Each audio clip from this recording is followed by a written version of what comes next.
Bakit tayo nagtsatsaga na pasahurin ang guro na ito, kagaya nito walang modo na maestra na ito, nga gaganisa, di ba? Marami dyan ang gustong maging guro, marami ang nangangarap na makapagturo. Sila ang bigyan natin ng pagkakataon. Dapat itong ganitong teacher na ito, palitan ito, tanggalan ng lisensya, kaya wala sa modo, kag hindi siya. Ito kasing mga DDS, puro karahasan ang alam. Dapat na maging guro.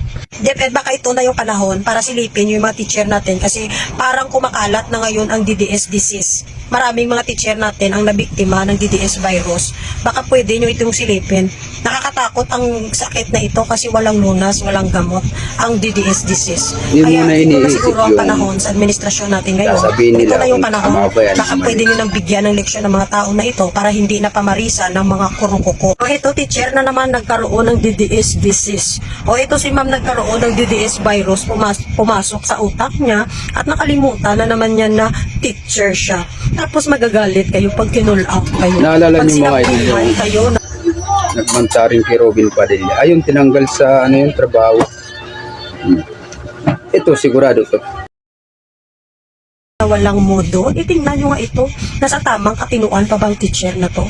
Di ba? Magagalit pag sinabihang walang modo, pero tingnan nyo, nasa comment section, nagkakalat, maestra ka, tapos ganyan ka.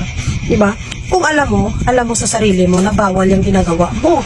Alam mo na hindi ka pwedeng maganyan na magkalat ka dyan sa social media. Alam mo, napakalaking tanong talaga to, no? Sa ngayon, maraming mga teacher natin ang nasasangkot sa mga ganitong usapin, no? Dahil ba mabait ang Pangulo natin, kaya kayo nagkakaganyan? Dahil alam nyo na hindi kayo papatulan ng ating Pangulo. Ngayon, sa administrasyon na ito, siguro ito na yung panahon, no? Marami na tayong kinukull out dito.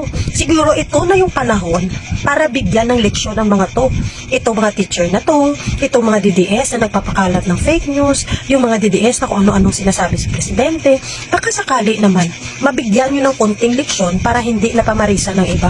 Kasi namimihasa na sila, di ba? Namimihasa na masyado. Sa administrasyon natin ngayon, siguro ito na yung panahon para bigyan ng leksyon ng mga tao na ito para hindi na pamarisa ng iba. Kasi kung mapapansin nyo, masyadong namihasa ang mga animal na ito porket mabait ang ating Pangulo at ang administrasyon ngayon. Kasi kung katulad na ni Digong ang Pangulo natin na alam natin ang kayang gawin, baka tahimik ang mga to.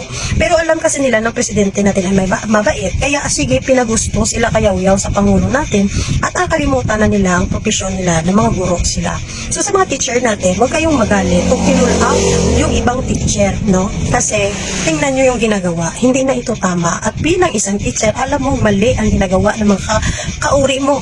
No? So kung hindi ikaw kasama sa ibang teacher na sinabi at nabanggit ni si Claire Castro, huwag kang mag-react. Ganun na kasimple. Hindi naman sasakit yan kung walang sugat. Di ba? So sa mga teacher natin, mag-isip kayong mabuti. Huwag nyo ipagpalit yung profesyon nyo, yung pinag-aralan nyo sa isang politiko. Kasi ang politiko Bago kayo magsalita ng hindi maganda mga DDS, pag-isipan nyo muna bago nyo i-post yan sa mga social media.